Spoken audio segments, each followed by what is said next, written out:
Bueno, ¿y cuál es la perspectiva económica para 2019? ¿Qué ha dejado el 2018? Todo esto lo hablaremos con la etiqueta SF Economía, pero antes una nota en donde se muestra la expectativa del sector empleador.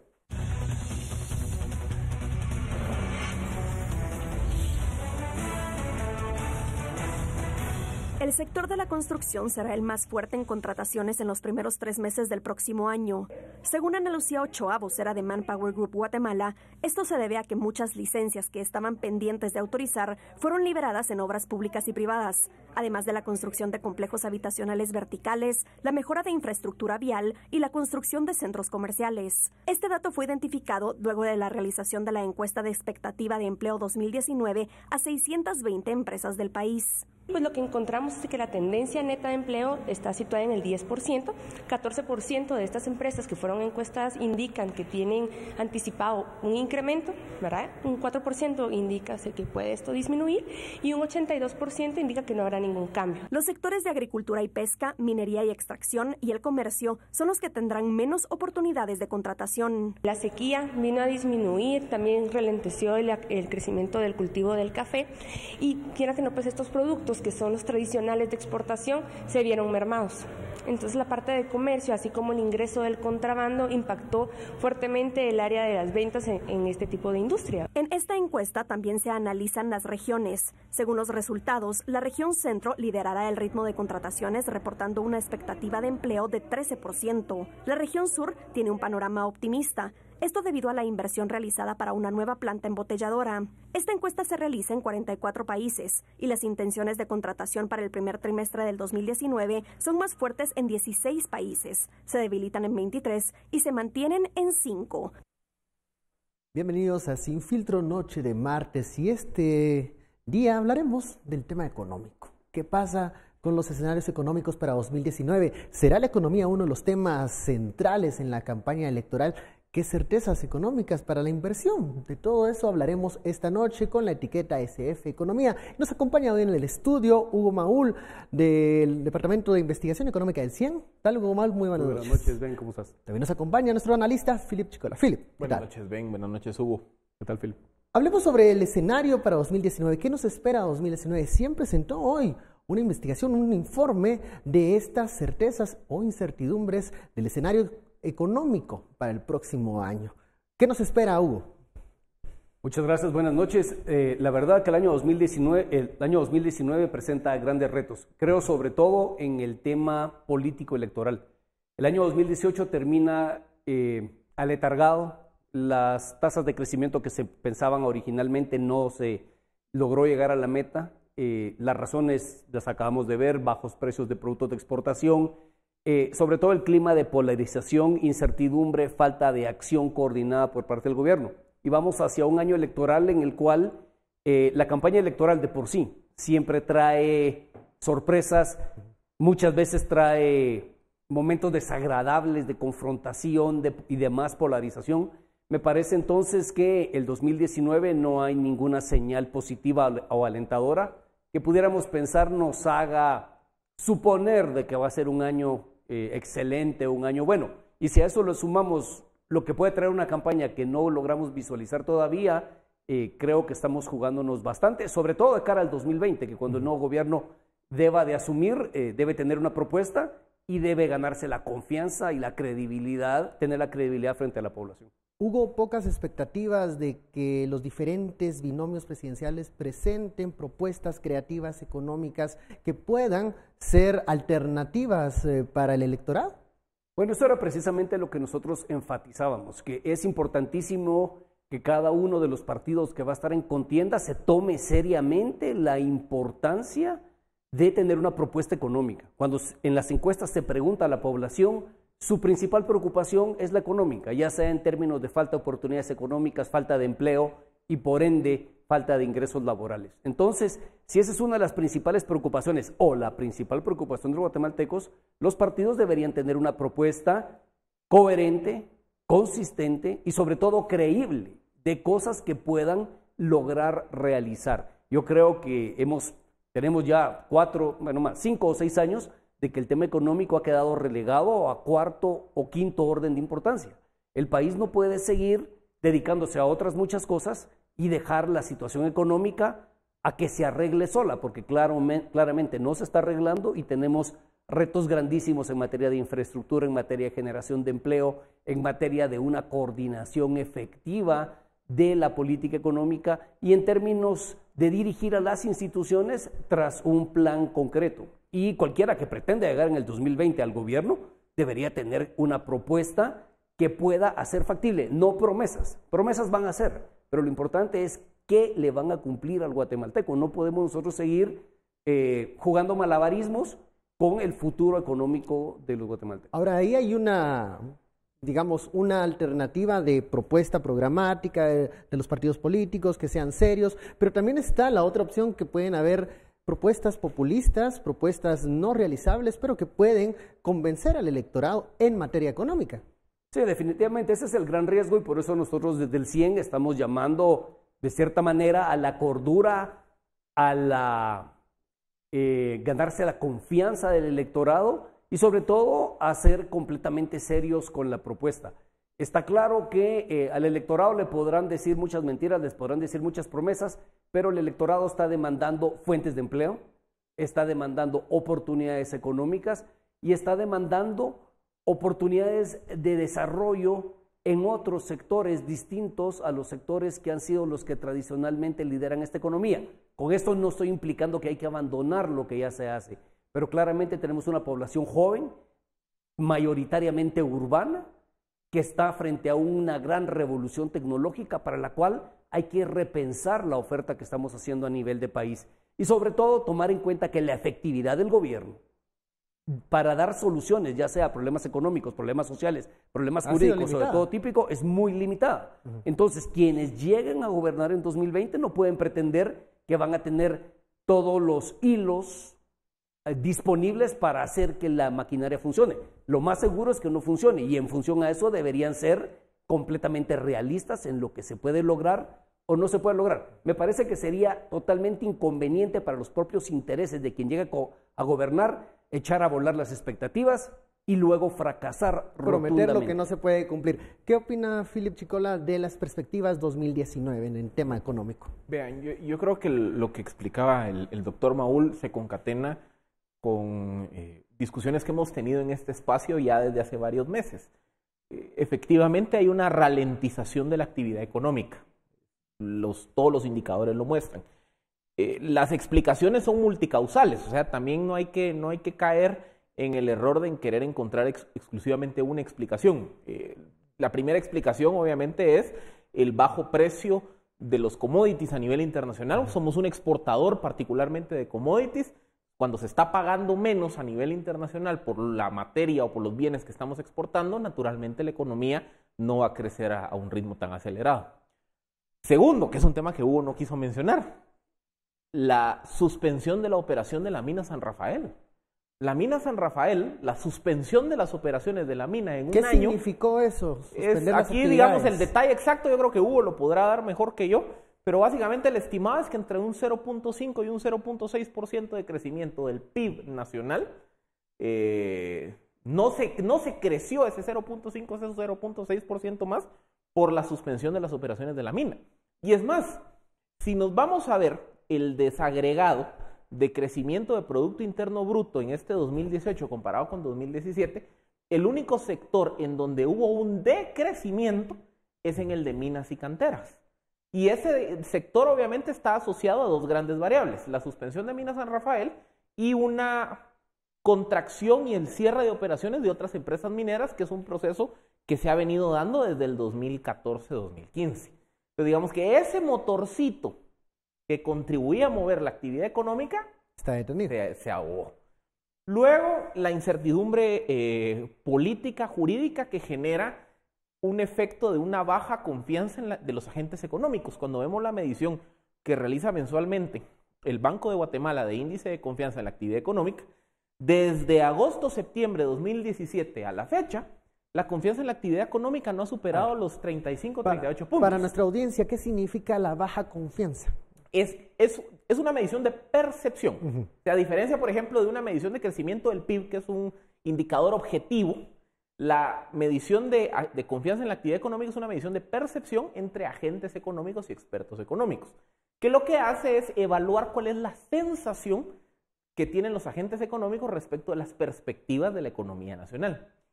Y aquí es donde viene la relación, que es cuando hay bajos niveles de confianza en la actividad económica, generalmente se contrae la inversión privada. O sea, ¿quién quiere Porque hay temor de Correcto. invertir. O sea, ¿quién quiere invertir en un contexto en donde hay poca certeza del entorno? Entonces, ¿qué pasa? Cuando vemos que ya llevamos 14, 15, 16 meses con niveles muy bajos de confianza en la actividad económica, eso naturalmente genera una reducción en los niveles de inversión. Y si a eso le agregamos una variable más, que es el indicador de inversión extranjera directa en Guatemala. ¿Por qué sería ya quinto año consecutivo? Guatemala va a tener una captación de inversión extranjera directa menor a la del año anterior, desde el año 2013 a la fecha. O sea, ahí vamos perdiendo venimos en franco descenso. Hace 5 años. ¿Por cómo se explica la baja de inversión extranjera directa? Bueno, eso también es un fenómeno multicausal, pero resumido, es baja competitividad. O sea, cuando yo tengo condiciones de inseguridad, de falta de certeza jurídica, poca infraestructura, cuando yo tengo, por ejemplo, trámites burocráticos muy engorrosos, cuando hay costos asociados a la falta de certeza en materia política, el inversionista extranjero que dice, bueno, ¿a dónde me voy a invertir? ¿Al sur de México, a Guatemala, El Salvador, Honduras, Nicaragua, Costa Rica, Panamá? Que al final ofrecemos condiciones, podríamos decir, relativamente similares. Esas mediciones de competitividad, hagan de caso que es como el currículum de Guatemala. Entonces, cuando un inversionista dice, no, Guatemala ahorita no tiene las condiciones para invertir, mejor me voy al sur de México, eso contrae la inversión extranjera directa. Sumemos todas esas variables. Bueno, hay una más que digamos que se ha ido matizando en los últimos meses, y es la apreciación del quetzal. El tipo de cambio, por lo menos durante... Que se mantuvo el primer durante un buen semestre, tiempo. incluso llegando hasta agosto, septiembre, el tipo de cambio respecto al dólar estuvo muy bajo. Entonces, no solo las exportaciones, el precio internacional estaban bajos, sino que en los términos de intercambio de moneda, lo que me estaban pagando por cada dólar de exportación era menos de lo que se pagaba en el 2014, 2015, cuando el tipo de cambio estaba en 7.80, 7.90. Entonces, la sumatoria de todas esas variables explica por qué el resultado de la economía guatemalteca de este 2018 va a ser por debajo de las metas de las expectativas que se esperadas. tenían. Pero ¿dónde está el problema? El problema es que no se está teniendo una discusión estratégica hacia dónde queremos ir. Y 30 segundos muy rápido. A ver, antes de la pausa. Antes de la pausa, miren. Guatemala desde hace muchos años apostó por un modelo de exportaciones, desde los años 90. ¿Cuál es el problema? Cuando vemos en general las economías de América Latina, su proporción de exportaciones hacia el mundo se ha venido reduciendo desde los años 90 para acá. O sea, América Latina como región ha perdido competitividad en sus exportaciones, primero. Segundo, en Guatemala ahogamos políticas industriales dedicadas a fomentar las exportaciones. Con nombre y apellido, el régimen de maquilas y el régimen de zonas francas. Eso se eliminó derivado de una reforma en el 2016. Tercera variable, Guatemala hace 10, 15 años apostó por una explotación de minas y canteras y de generación energética. Como nunca logramos atender las causas de la conflictividad, indistintamente de si estemos de acuerdo o no con esa inversión. Esos proyectos se vieron detenidos. Como nunca atendimos las causas de la conflictividad, digamos que ese motorcito también se está ralentizando. Otra variable más, la construcción de infraestructura. O sea, sencillamente, el Estado de Guatemala no ha hecho una inversión significativa en construcción de infraestructura por los últimos 5 años. Entonces, la sumatoria de todo eso, ¿qué me dice? Aquí literalmente la economía guatemalteca se mueve sobre exportaciones, que al final depende cómo está el precio internacional, y las remesas. No hay otros motores. Y esa discusión no la estamos teniendo. Bueno, me dijiste 30 segundos, pero fue más tiempo. Bueno, vamos a la pausa y regresamos con más de esta conversación. SF Economía. Seguimos hablando sobre los escenarios económicos 2018-2019.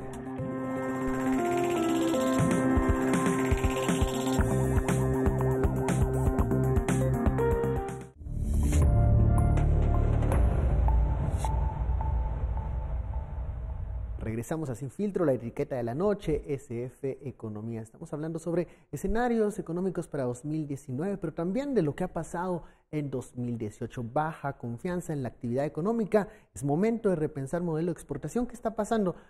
Hugo, cuando hablamos de baja confianza en la actividad económica, ¿qué factores han producido eso en 2018? Y si hay algunas luces de que 2019 nos puede cambiar o mejorar ese nivel de confianza. Sí, en términos generales, esta es una pregunta que se le hace a un grupo de expertos, es, ¿usted ve la cosa mejor o ve la cosa peor? ¿Cómo ve la bola de cristal? Así, mejor, peor o igual. Y lo que hemos visto durante ya más de un año, 15, 18 meses, es que dominan las respuestas negativas, vemos la cosa peor. Yo coincido plenamente con lo que dice Philip, el año 2019 va a ser continuación de este mismo escenario que nos narraba hace un momento. Entonces no hay ninguna expectativa que nos permita creer que en el año 2019 se van a superar estos problemas estructurales que estamos teniendo. Yo aquí quisiera añadir dos cosas. Ciertamente la mención que hace Philip a la mina es importantísimo, pero no en sí mismo por la mina. Porque la mina, al final de cuentas, es parte de una compañía internacional que se puede defender, que tiene los mejores abogados, que tiene los mejores portavoces. Lo que le hacen a la mina, el problema es la señal que manda al resto de la economía. La advertencia a otras empresas que puedan hacer. Pero es que eso lo aprendí de una señora en Retaluleu. No es la advertencia y el miedo a los grandes inversionistas. Si le hacen esto a una de las empresas más grandes y poderosas de Guatemala, ¿qué no le pueden hacer a usted que tiene un pequeño negocio, a usted que tiene que ir a hacer un trámite, a usted que básicamente es un pequeño empresario, mediano empresario que no tiene esas oportunidades de defenderse? Y ahí es donde se genera un efecto sobre el sistema, sobre el sentir de los guatemaltecos de inseguridad jurídica. Y contra eso realmente es muy difícil competir. La otra cuestión importante, que Philip no la mencionaba, pero que tiene que ver con el tipo de cambio, es realmente los ríos de contrabando, hormiga legal o ilegal, las compras que los guatemaltecos estamos haciendo en México. Realmente esta política cambiaria que hemos tenido, combinada con la devaluación mexicana, está abaratando nuestro vecino de tal manera que la producción importada cada vez está desplazando mucho más a la producción nacional y a la generación de empleo nacional. ¿Qué incide sobre una mala percepción sobre el futuro de la economía? El hecho de no tener un empleo estable, el hecho de no tener una expectativa futura de que uno pueda mejorar. Cuando uno suma todo esto con esas expectativas chatas y con una poca confianza o esperanza en que la propuesta política pueda atacar estos problemas, nos sorprende que entonces los guatemaltecos, una gran mayoría, no miren la situación futura con buenos ojos. ¿Qué mantiene a la economía guatemalteca a flote hasta el momento? Se hablaba mucho del tema de las remesas, pero también las remesas es un tema que hay que analizarlo detenidamente. Sí, yo aquí hay que ser totalmente claro. Estados Unidos ha estado teniendo a partir de unos 4 o 5 años atrás el mejor momento de su economía desde la posguerra. No habíamos nosotros sido testigos de una recuperación tan fuerte, tan sostenida y a los niveles de creación de empleo que estamos viendo hoy. Y a pesar de que nuestro principal comprador está teniendo una de sus mejores épocas, las exportaciones en Guatemala están decreciendo, están cayendo. ¿Qué está pasando allí? Eso es producto de lo que Philip mencionaba hace un momento. Estos problemas estructurales y esta falta de dirección. Estamos perdiendo una oportunidad ahí. Totalmente, estamos dejando pasar, si fuéramos surfistas, estamos dejando pasar las mejores olas que han habido en este mar durante años. Después no nos quejemos cuando el mar esté tranquilo y sea muy difícil avanzar. Y nosotros decíamos hoy en la mañana en la conferencia de prensa que tenemos 2 respiros. Uno, las remesas, gracias a que en Estados Unidos se está generando empleo como nunca lo habían hecho y que hay guatemaltecos allá que mandan. Y el otro, que el precio del petróleo, para bien o para mal, se ha mantenido estable y ha tenido una leve tendencia hacia la baja.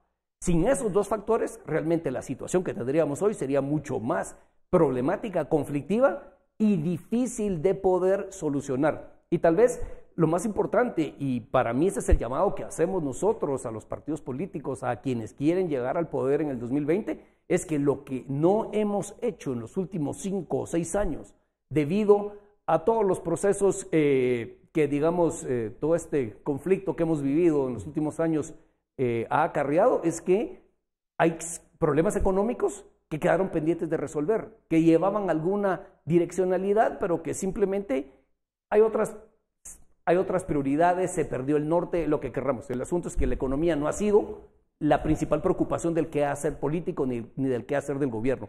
Eso ahora hay que rescatarlo con situaciones mucho más graves de las que alguna vez dejamos atrás.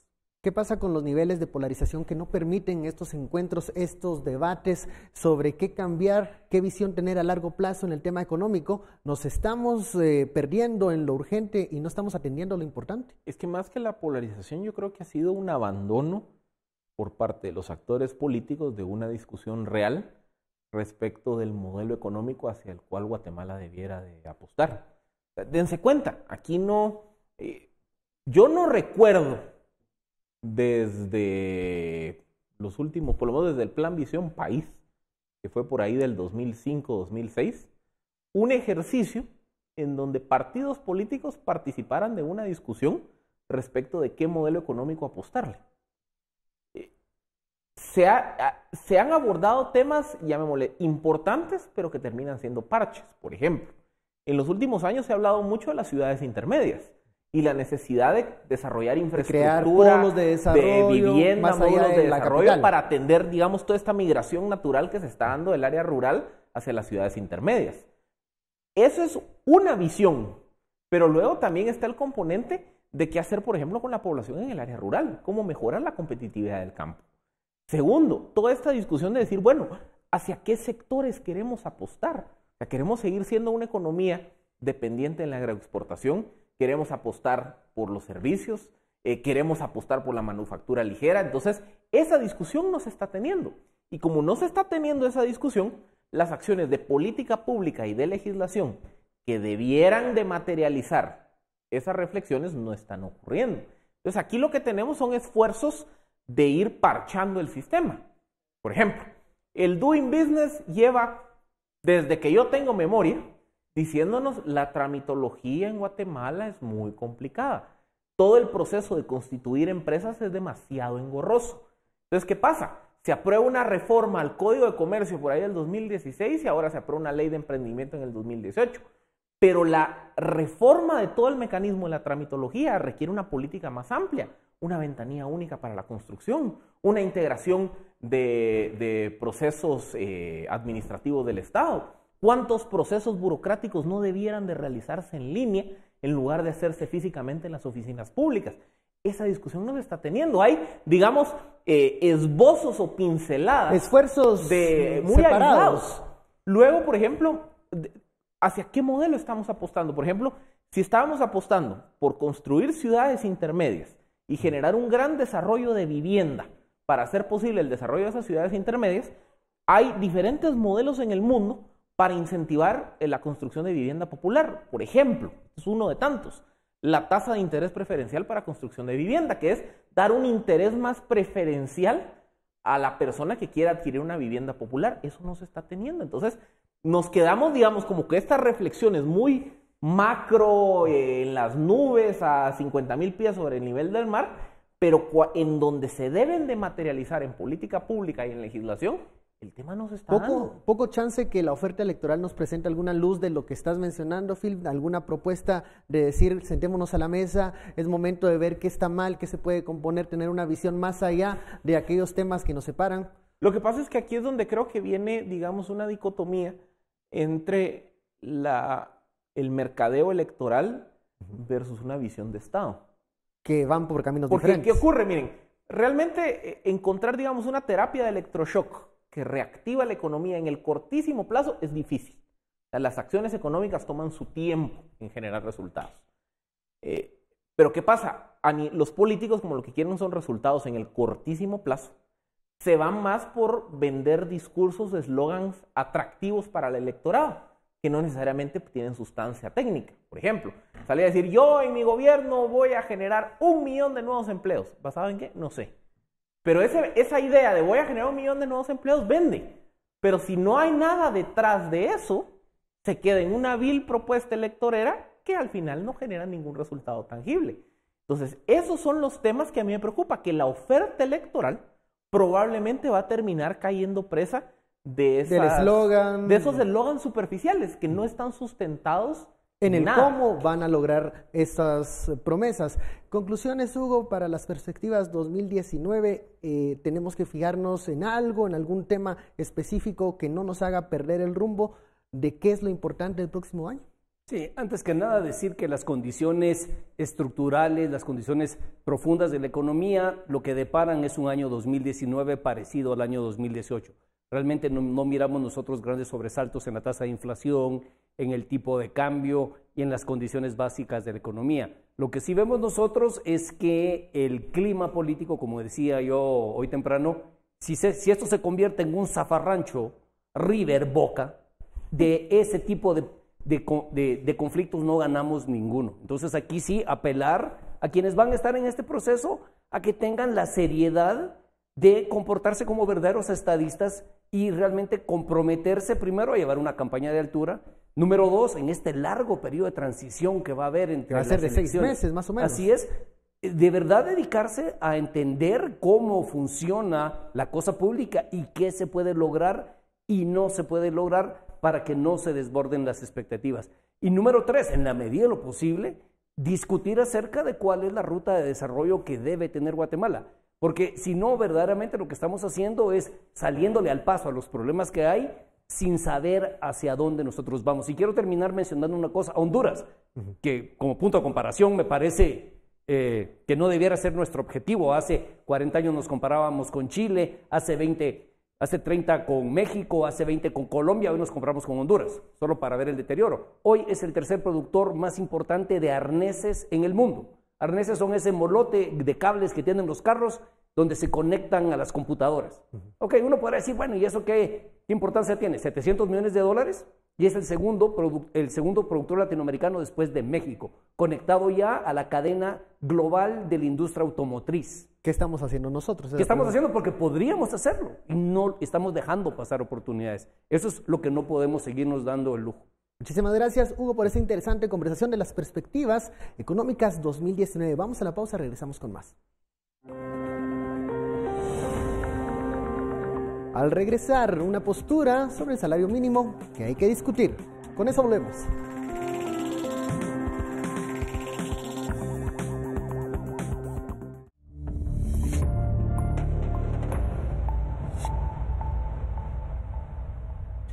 Regresamos a Sin Filtro, gracias por su sintonía. El segundo tema de la noche siempre tiene que ver con lo económico. Este día la Cámara del Agro hizo una solicitud congelar el salario mínimo y también disminuir unas tasas en los impuestos, debido a que los precios de algunos productos están a la baja y esto puede afectar, dicen ellos, aseguran, empleos directos e indirectos. ¿Qué consecuencias tiene esta postura? Para discutir y conversar sobre esta solicitud tenemos en el estudio a Rigoberto Dueñas, dirigente sindical. Don Rigoberto, muy buenas noches. Muy buenas noches. Ahí nos sigue acompañando Philip Chicola. Y comencemos con esta postura, esta solicitud.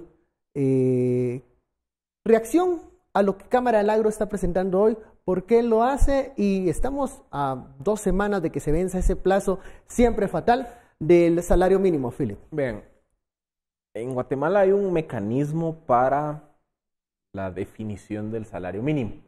Son las comisiones tripartitas, en donde se reúnen representantes del sector privado, representantes de los trabajadores y llamémosle la mediación del sector público.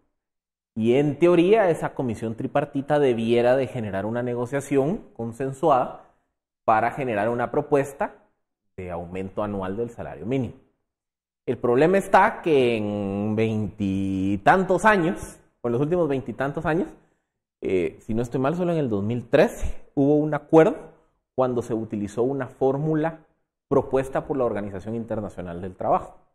Entonces siempre hay, digamos, hay dos visiones, llamémosle, completamente discordantes. Posiciones encontradas. Generalmente el sector privado pide que no haya un aumento del salario mínimo y el sector de los trabajadores generalmente pide, ya sea equiparar el salario mínimo con la canasta básica o un aumento bastante alto de salario mínimo. Entonces, ¿qué es lo que termina ocurriendo? Como hay esas dos posiciones discordantes, no hay un consenso.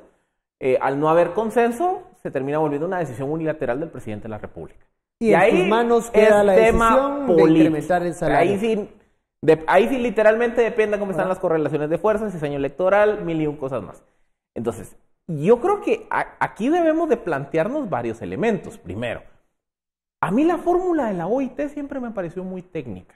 Porque la fórmula de la OIT lo que planteaba es, en lugar de entrar en esa discusión de todo o nada, mejor tomemos variables de desempeño económico. Entonces, que se ajuste el salario mínimo en función a la inflación y a la productividad de la economía. Entonces, que esto vaya permitiendo que el salario se vaya ajustando de forma paulatina al desempeño en los indicadores económicos, sino que no sea, digamos, una decisión arbitraria antojadiza. Esa es una. Otra, que es un debate más de fondo. Yo creo que todos estamos de acuerdo que el nivel de ingresos del trabajador en Guatemala es muy bajo y que hay que atenderlo. La pregunta es cómo lo atendemos.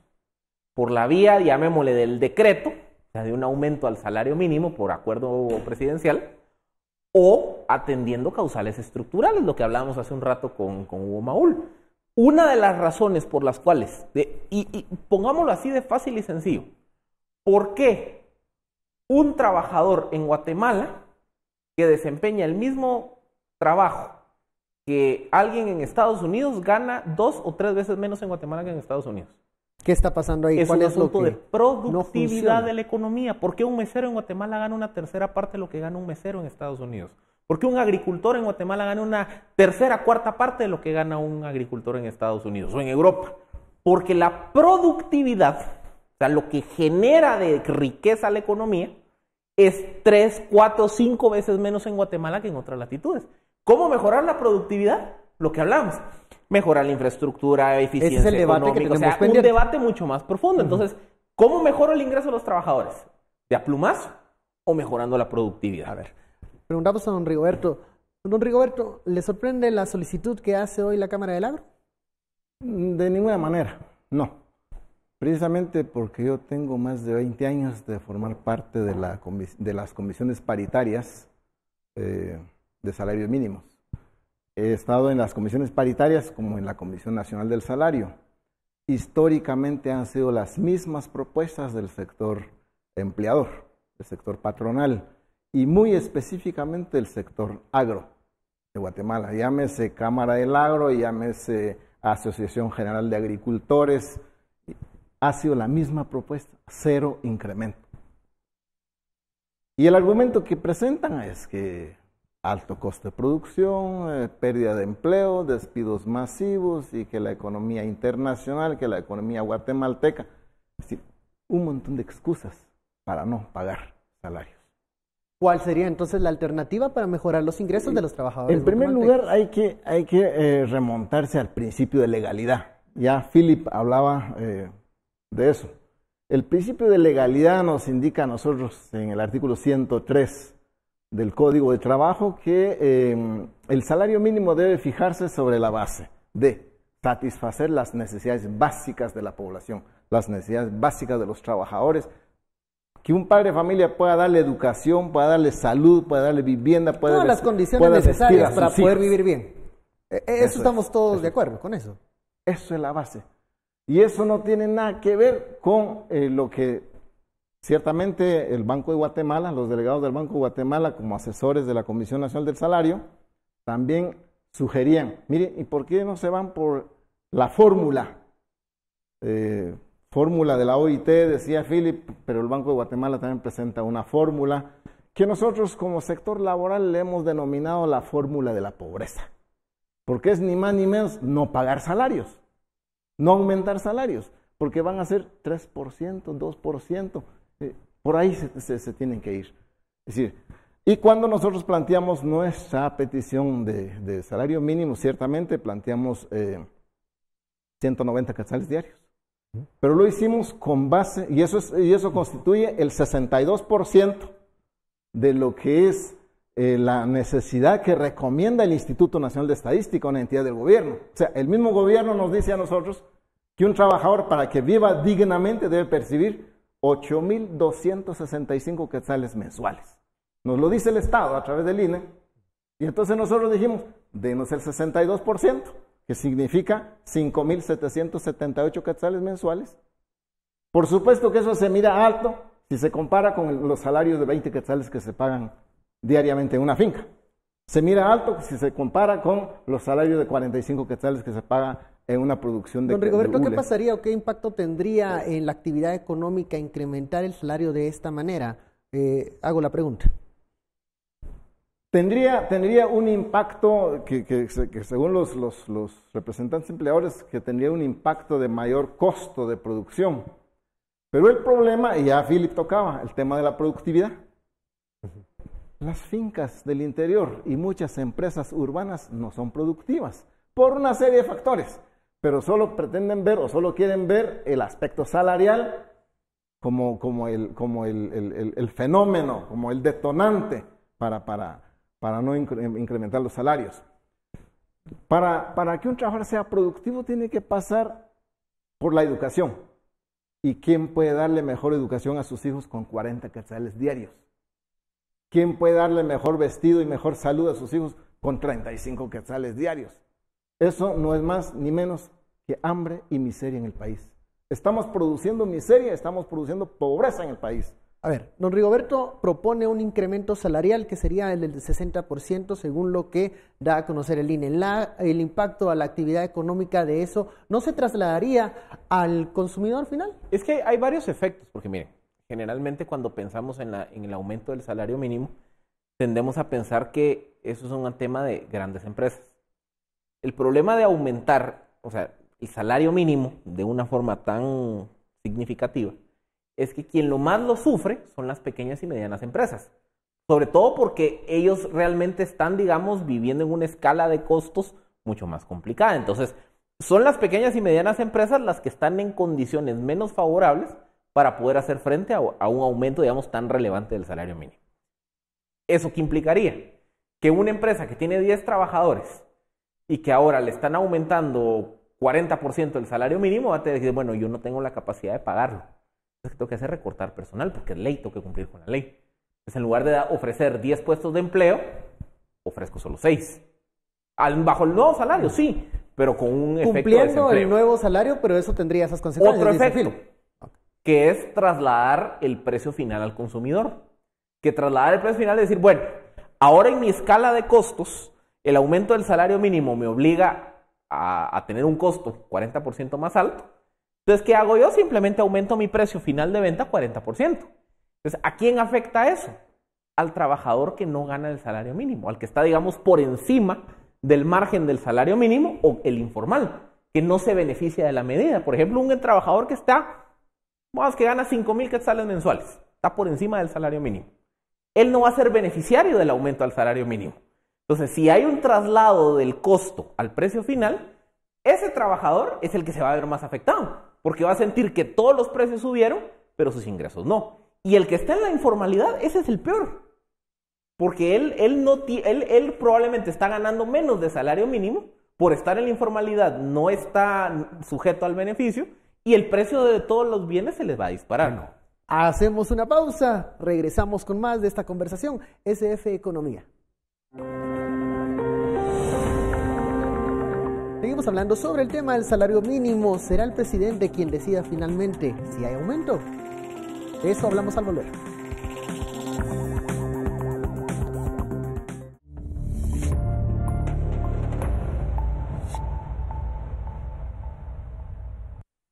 Regresamos a Sin Filtro, estamos hablando de la economía y es el salario mínimo, el segundo tema de la noche. Hay posiciones encontradas aquí, cómo mejorar el ingreso de los trabajadores guatemaltecos, cuál es la medida que puede impactar de mejor manera la actividad económica. Don Rigoberto, usted menciona que es necesario incrementar los salarios, pero también Philip hace alguna mención de las consecuencias que podría tener esto en la actividad económica. Ustedes como sector de los trabajadores ya saben que quedan 2 semanas para que se venza ese plazo y será el presidente de la República el que va a decidir si hay un incremento en el salario. ¿Cuál creen ustedes que va a ser esa respuesta? ¿Qué expectativa tienen? Definitivamente las consecuencias para la población sería, vamos a suponer, que obtuvieron los trabajadores un incremento considerable en su salario, van a tener mayor capacidad de compra. Y eso significa que se van a vaciar las bodegas de las empresas. y vamos a suponer que le hicieron caso a la Cámara del Agro y al sector empleador en la Comisión Nacional del Salario, van a permanecer embodegados los productos en las empresas. Eso es así. Mi lógica, por sentido común, es que quien tenga capacidad de compra puede adquirir los productos y puede tener una generación de empleo. En vez de reducir puestos de trabajo, puede aumentar. Estoy vendiendo más, necesito más trabajadores para producir. Eso puede ser el efecto. Yo no soy economista, pero mi lógica, mi sentido común me dice eso. Ahora, durante tantos años la Comisión Paritaria no ha logrado acuerdos. ¿No cree usted que las condiciones o las solicitudes de ambos sectores son irrealizables en este momento y que por eso se pierde la oportunidad de encontrar consensos en la Comisión Paritaria y se lo dejamos todo a manos de los políticos luego? Desde la década de los 60 no ha habido acuerdos en las comisiones paritarias, salvo en 1994. Y por eso sigo cuestionando los argumentos que se nos ha presentado hasta la fecha del no incremento. Porque en 1994 se obtuvo un incremento del 45%. ¿Sí? Estaba el salario mínimo en 10 quetzales diarios y fue aumentado en 14.50. ¿Por qué 45%? Pero no se negoció con los líderes empresariales tradicionales, se negoció con Junta Directiva de Anacafé. Y ahí salió el acuerdo. Y aplicó para todas las actividades económicas. O sea, sí es posible. Es tema de cuánto quiero yo acaparar como empresario durante el año. ¿Cuánto quiero ganar? ¿Cuánto puedo sacrificar para pagar los salarios? El tema es más que utilidades. El tema es más rentabilidad de los negocios. Pero pensar en una rentabilidad basado en el sacrificio del esfuerzo humano. No recompensar ese esfuerzo humano en los centros de trabajo. Obviamente el presidente de la República va a tener que aplicar y tener que tomar la decisión de fijar el salario mínimo porque se lo ordena la ley.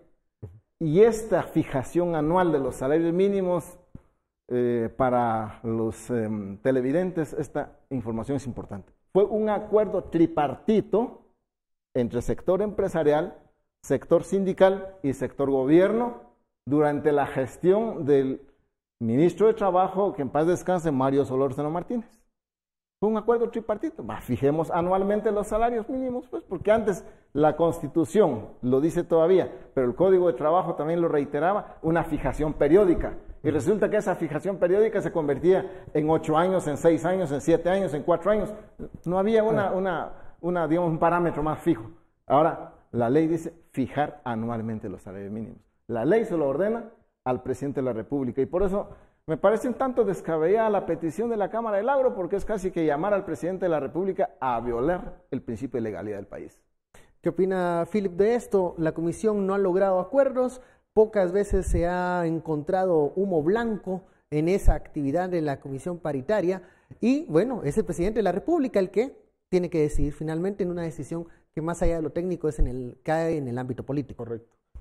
Yo por eso les decía al inicio de mi reflexión que creo que la salida es encontrar un mecanismo técnico. Porque el modelo ya probó que no genera acuerdos.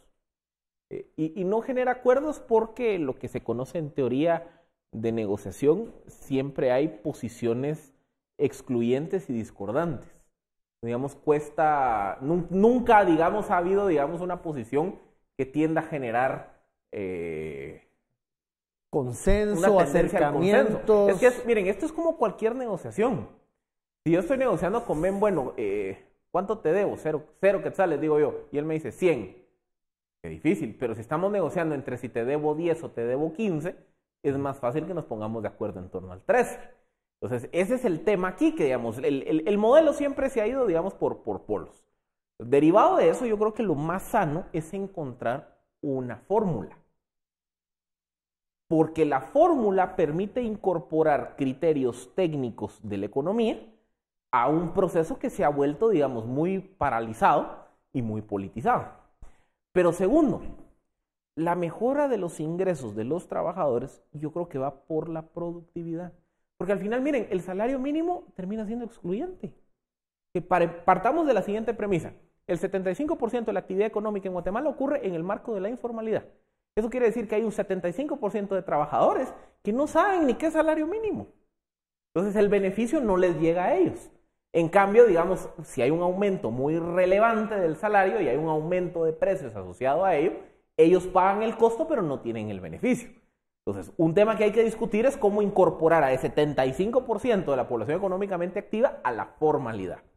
Segundo, el tema de los salarios necesariamente requiere una mejora en la productividad de la economía en general.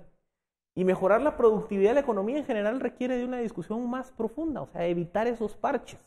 Por ejemplo, digamos que un caso paradigmático que evidencia, digamos, la baja productividad.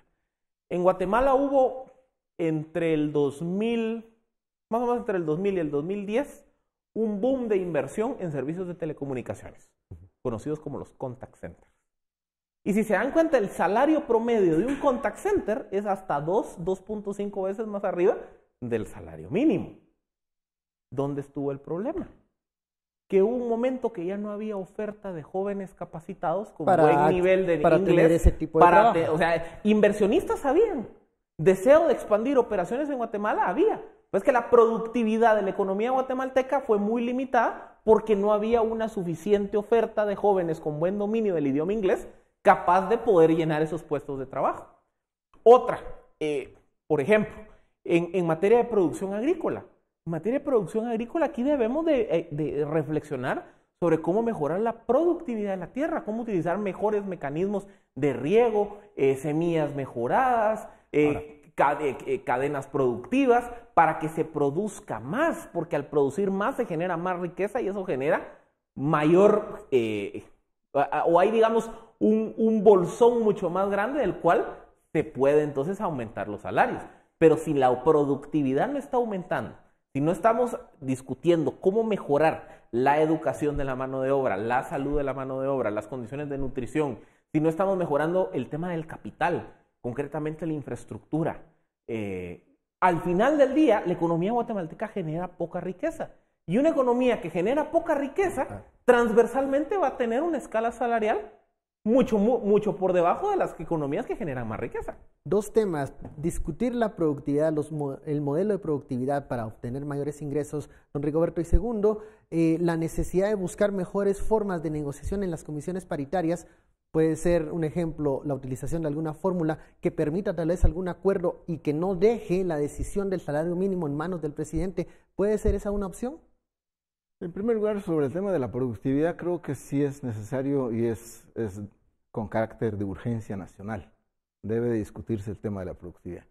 Que eso ya varios expertos lo han dicho, eso tiene que pasar por la infraestructura, tiene que pasar, nos decía un experto ciertamente del mismo sector empleador en una de las comisiones nacionales, hará unos 2 o 3 años, decía, mire, ¿y por qué tanto tiempo tengo que perder para que mi trabajador sea atendido en el seguro social?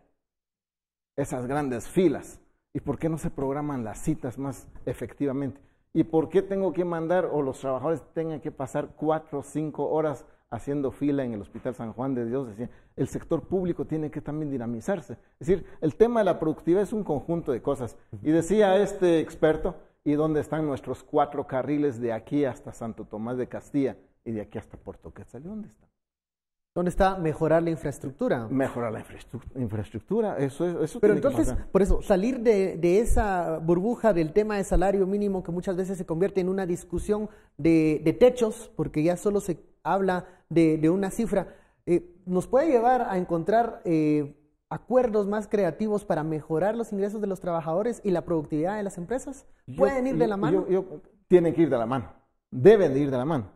El problema es que actualmente tenemos también un sector que no quiere ceder en la mejora, por un lado. Por el otro, el tema propiamente de los salarios se está viendo básicamente como un castigo al empleador, y no es así. La ley, nuestra legislación nacional y los convenios internacionales, específicamente el convenio 131 de OIT, ordena a los estados que deben de fijar un salario mínimo. El problema es que en Guatemala ese mínimo es máximo. Es máximo. Y entonces nunca se convierte el mínimo como piso y que de ahí pueda.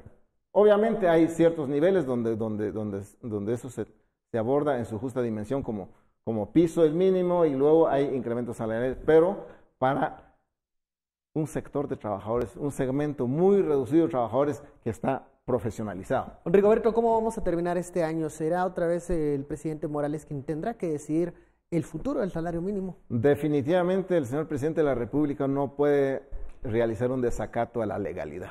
Tiene que cumplir con la ley, el artículo 113 del Código de Trabajo, el convenio 177, perdón, el acuerdo gubernativo 177 o 176 del acuerdo gubernativo también se lo ordena. Que tiene que fijar un salario mínimo. ¿Cuánto? Eso es lo que no sabemos. Terminamos aquí rápido.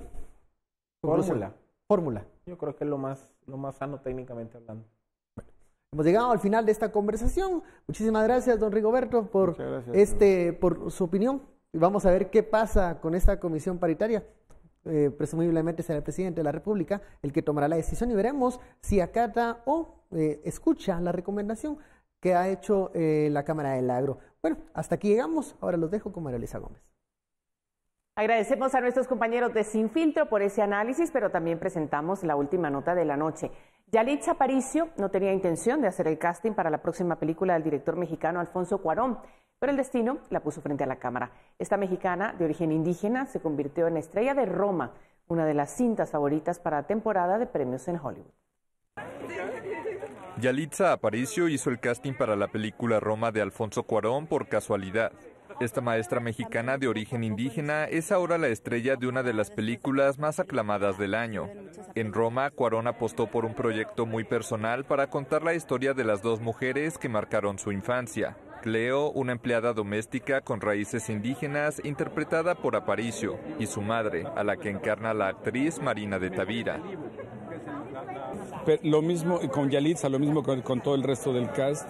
La directiva es que tenían que parecerse físicamente lo más posible a las personas originales y encima de eso que tuviesen la misma energía.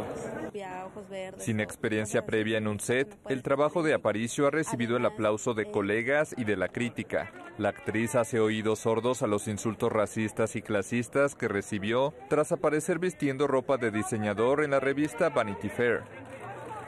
Para mí el hecho de salir en una revista tan importante como esa significa que le estoy mostrando a mi gente que ellos también pueden llegar a algo así, que no simplemente por no cumplir características de ser rubia, ojos verdes o cosas así, significa que no puedes estar en ella. Además, hay ciertas cosas que se van a ir cambiando poco a poco en nuestra cultura y pues ojalá después de ver esta película se lleven muchos aprendizajes. Roma ya ganó el León de Oro de Venecia, está nominada a 3 Globos de Oro y suena con fuerza para el Oscar. Así terminamos esta tercera emisión de Noticiero Guatevisión, agradeciendo su sintonía, invitándolo también para que nos acompañe el día de mañana. Por lo pronto le deseamos la mejor de las noches.